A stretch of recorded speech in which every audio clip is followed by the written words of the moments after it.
이 의약품, 생물의약품의 그 개발 단계는 뭐 다 아는 거예요, 실은.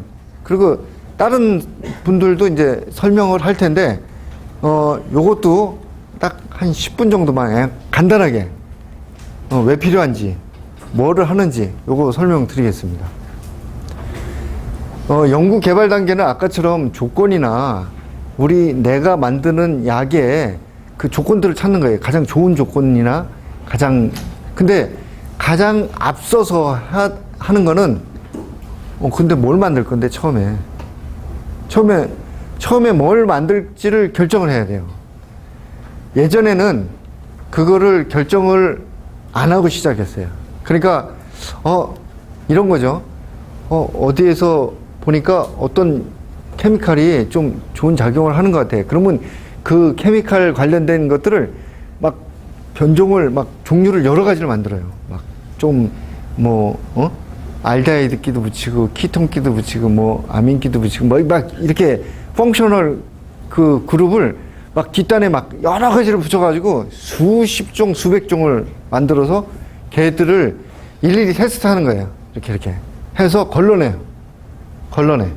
그래서 보통 10,000개 중에서 이제 하나가 걸러져서 이제 의약품으로 된다. 이렇게 얘기했어요. 그게 이제 옛날 방식이에요. 지금은 그렇게 안 해요. 지금은, 타겟을 디자인한다고 그래요. 그러니까 내가 어느 환자한테 쓸 어떤 약을 타겟팅 하는 거예요. 그러니까 지금도, 모노클로널 안티바디 지금 바이오시밀러 그렇게 얘기하는데, 그거를 미리 만들 거를 생각해서, 나는 이걸 만들 거야. 이렇게 해놓고서 약을 만들기 시작한다는 거예요. 정해서. 그렇게 정했지만은 그 정한 거하고 실제 이렇게 공정을 돌려서 또 나오는 거하고는 조금 차이가 있을 수 있어요. 그렇지만은 처음에, 지금은 자꾸 이제, 점점 타겟팅 한다는 거예요. 타겟. 그러니까 환자들한테 이 약을 써야 되겠다고 하는 이 레인지가 점점 좁아지면서 이런 약을 만들어서 환자들한테 써야 되겠다. 그 결과가 안 나오면 그냥 끝나는 거고, 그 결과가 잘 나오면 이제 제품으로 나오는 거고. 옛날처럼 무식하게 이렇게 수만 개 이렇게 있어서 거기에 돌려가지고 그거 하나 잡아내는 게 아니에요. 옛날에는 그렇게 했어요. 그래서 처음 연구소에서는 수만 개, 그 다음에 전 임상 가면은 한 수천 개, 그 다음에 임상에서는 수백 개, 수십 개, 이렇게 해가지고 맨 마지막 단계 하나가 이제 허가 들어간다고 그랬는데 지금은 그렇게 안 해요. 그런 개념이 왜 나오기 시작했냐면 이제 QBD에서 오는 거예요. QBD의 풀네임은 Quality by Design이고, 디자인은 원래 의미는, 디자인 알잖아요? 디자인은 플랜이라는 뜻이에요. 플랜. 그러니까 내가 계획해서 퀄리티를 만들어 가겠다. 이렇게 하는 거예요. 그래서 이제 QBD에서 가장 처음 섹션에 나오는 거는 뭐냐면 타겟 프로덕트 프로파일이라고 그랬어요. 그러니까 타겟 프로덕트 프로파일은 내가 어떤 환자한테 어떤 약을 만들어서 어떻게 해가지고 어떻게 쓰겠다. 개발도 아직 안 했는데 그걸 먼저 만들어 놔요. 플래닝을 먼저 하겠다는 얘기예요. 디자인을 먼저 하겠다는 얘기예요.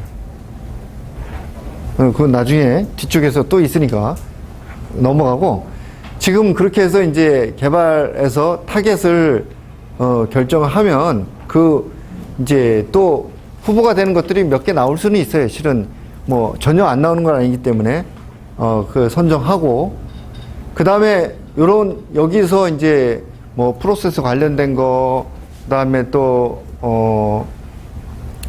조건들 이런 것들을 개발 단계에서 많이 찾아서 해놓습니다.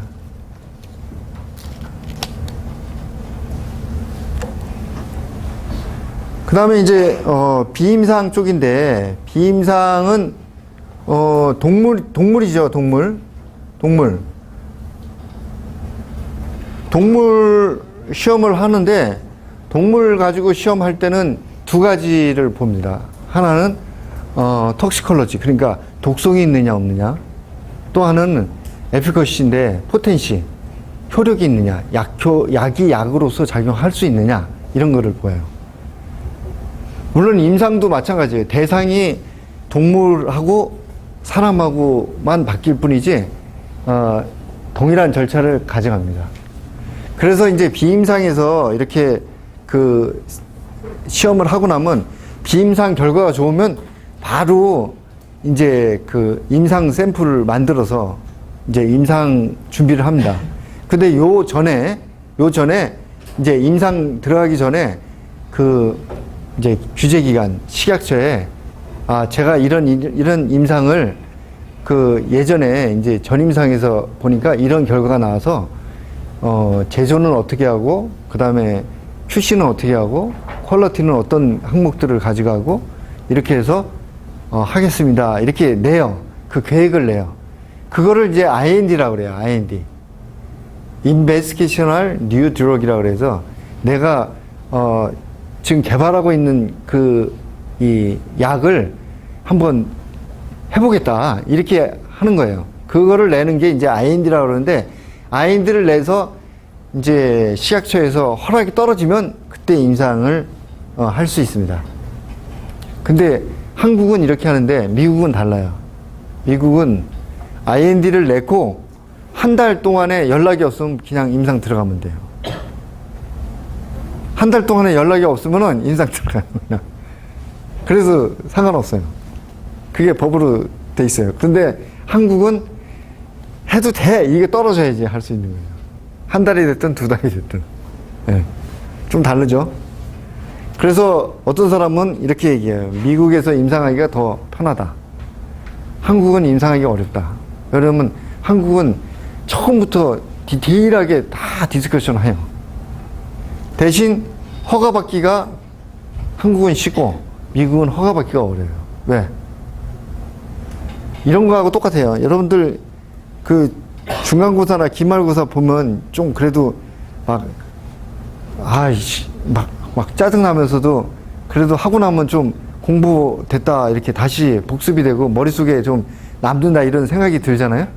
근데 그거를 미국 같은 경우는 그냥 내버려뒀다가 4년 졸업할 때 한 번에 그냥 보는 거예요. 그냥 야 너네 이제 1학년부터 4년까지 한 거 다 가져와. 중간에 잘못된 길로 갈 수도 있고 뭐 이런 것들을 잡아주지 않아요. 그건 회사 책임이에요. 그래서 미국이 어려운 거예요. 나중에 한꺼번에 그냥 보니까. 한국은 갈 때는 어렵죠. 막 그냥 일상부터 막 간섭하고 모르는 것도 자꾸 물어보고 뭐 자료 내놔라 뭐하라 귀찮죠. 그런데 그렇게 가기 때문에 허가가 나름대로 쉬워요. 장단점이 있어요. 어쨌든. 그래서 이제 그 IND 넣고 이제 그 사이에 이제 임상 그 시료 만들어서 생산해 놓고 이거는 GMP적으로 생산해야 됩니다. 그래서 일상을 가는데 일상은 환자는 안 씁니다. 건강한 사람 써요. 건강한 사람을 쓰는 이유는 뭐냐면 환자가 아니기 때문에 약효는 안 보는 거예요. 안전성, 세이프티. 그러니까 건강한 사람들한테 맞췄을 때 다른 부작용이 없는지 보는 게 임상 1상이에요. 그 다음에 이상은 환자를 대상으로 하긴 하는데 많이 했다가 나중에 큰일 나면 곤란하니까 조금만 하는 거예요. 조금만. 그 다음에 그 이상을 할 때 혹시 이제 약이 이게 정확히 이만큼 들어가면 될지 더 많이 써야 될지 잘 모르기 때문에 도즈 에스컬레이션이라고 그래요. 그러니까 내가 약을 쓰는 거를 조금 몇 개 이렇게 군을 가져가는 거예요. 그런 스타디를 여기서 하고 3상에서는 그 약효에 대한 그것 중에서 진짜 좋게 나온 거를 하나를 선택해서 N수를 그러니까 환자 수를 많이 늘리는 거예요. 환자 수를 늘리는 이유는 있어요. 환자가 적을 때는 이게 다 나타나지 않을 수도 있어요. 그 부작용이나 효과가. 그렇지만은 환자 수가 늘어나면은 그 환자에 따른 환자가 또 종류마다 사람마다 다 다르기 때문에 그 상황들이 그런 환자들한테 다 적용될 수 있는지 또 부작용이 있는지 최종적으로 보는 게 3상입니다. 그래서 이 3상 자료까지 만들어서 여기 제조에 관련된 내용들, 그 다음에 개발에 대한 내용들, 비임상, 임상까지 다 모아가지고 자료를 꾸미는데 여러분들이 익히 알고 있는 CTD 폼을 이용해서 하고 있어요. 그 CTD의 구성이 한 축이 비임상이고 한 축이 임상이고 또 한 축이 퀄러티예요. 퀄러티는 이 제조하고 QC 퀄러티를 다 총괄하는 건데 약자로는 이제 CTD의 약자는 Common Technical Document라고 돼 있어요. Common Technical Document. 이거는 제품에 관계없이 그 양식의 기술 문서다 이렇게 하는 거예요. 그래서 그 CTD라고 하고 그 다음에 그 지금 비임상하고 임상을 뺀 나머지 퀄러티에 들어가는 내용은 CMC라고 돼 있어요. CMC는 미국에서 많이 쓰는 얘기인데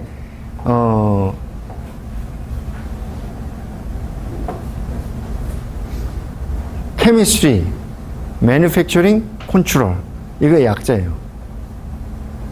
그러니까 Chemistry는 뭐냐면 내가 그 약에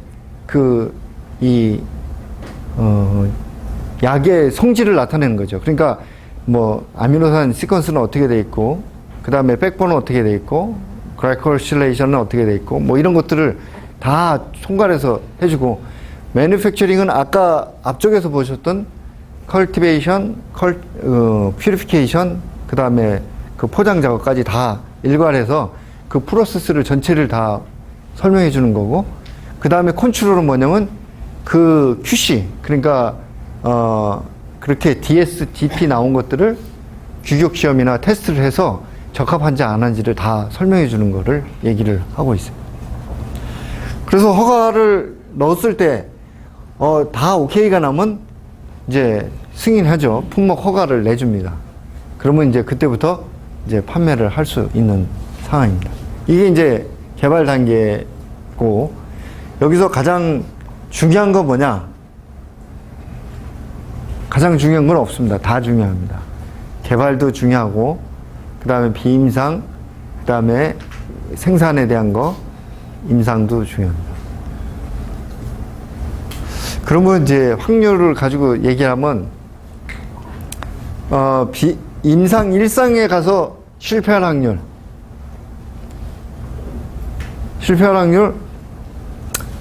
대충 한 90%. 이상에서 실패할 확률 한 30-40%. 그 다음에 3상 50%. 그 다음에 허가 또 한 3상하고 허가까지 50% 정도 될 것 같아요. 허가가 50%나? 네. 임상 3상까지 성공적이었는데 허가 못 받는 케이스들도 있어요. 그런 경우는 어떤 경우냐? 여기 GMP가 잘 안 돼 있거나, 그 다음에 여기 임상의 절차, GCP 뭔지 알죠? Good Clinical Practice, GCP가 잘 안 돼 있거나, 이런 거예요. 그래서 GMP하고 GCP는, 나중에 어떻게 하죠?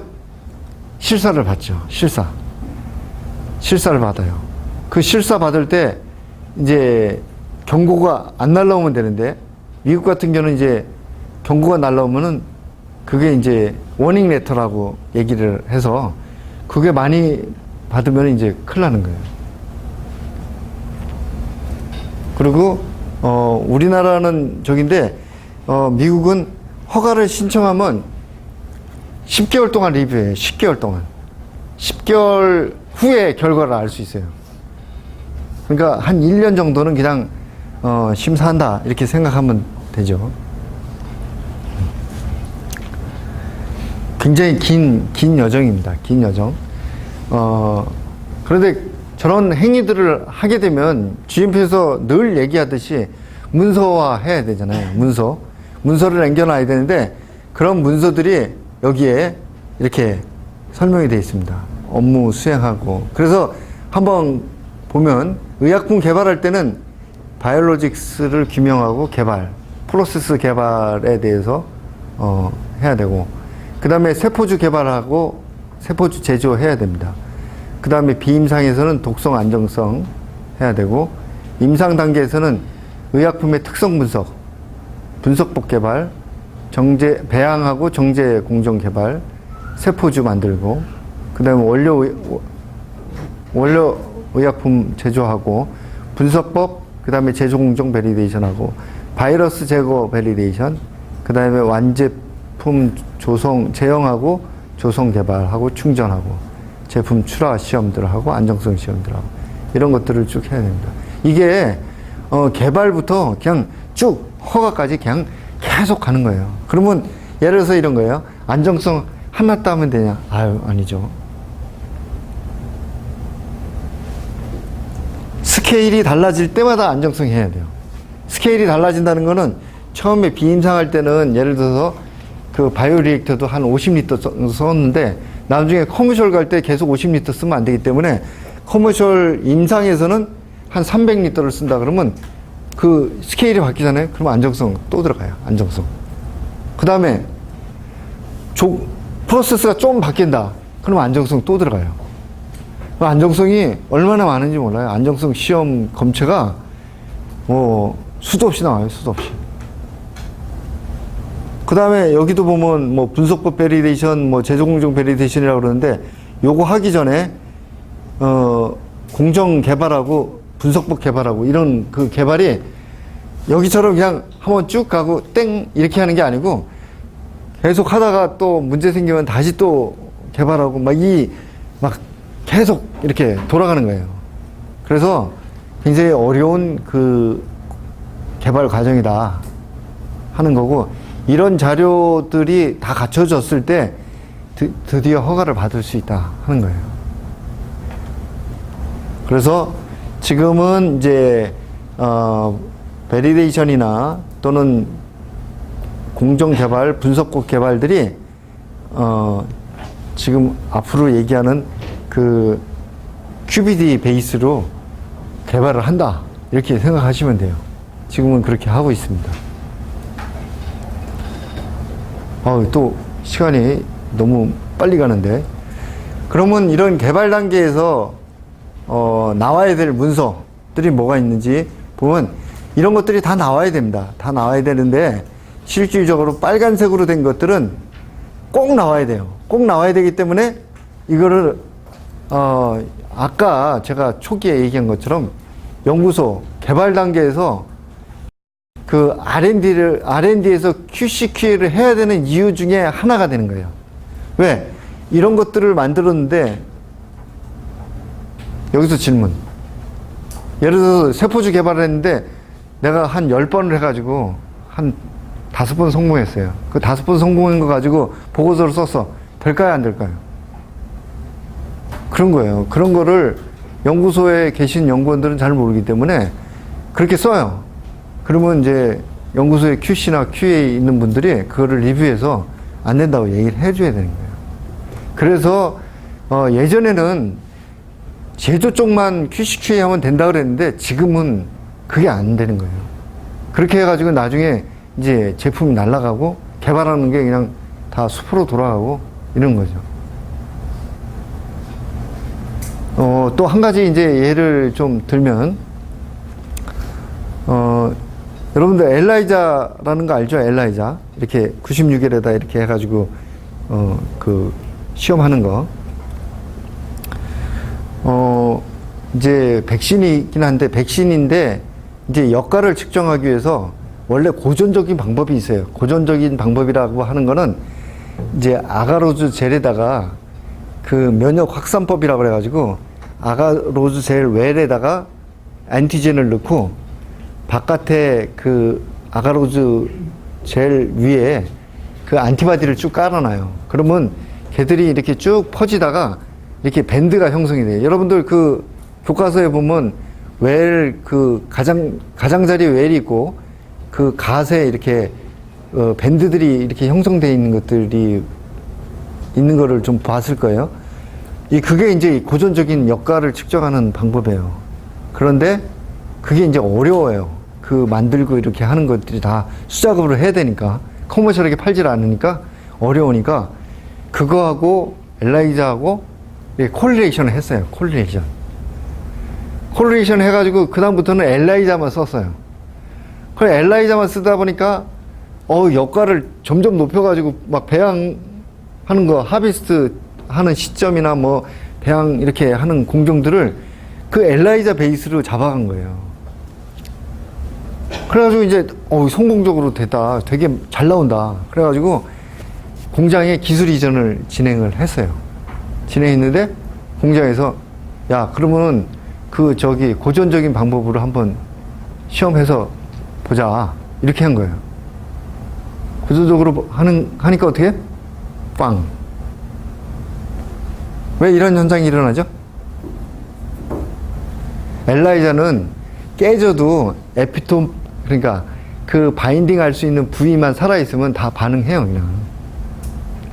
그러니까, 어떤 일이 있던 거냐면, 너무 뒤쪽에, 그러니까 형성이 됐다가 뒤쪽에 다 깨질 때쯤에서 하비스트 한 거예요, 실은. 그러니까 엘라이자에서 나오는데, 고전적인 테스트, 역가를 보는 방법에서는 안 나오는 거죠.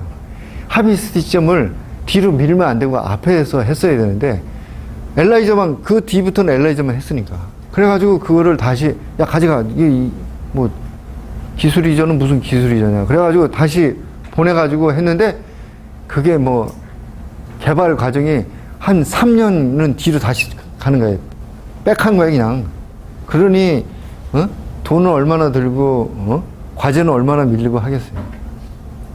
이런 일이 있는 거예요.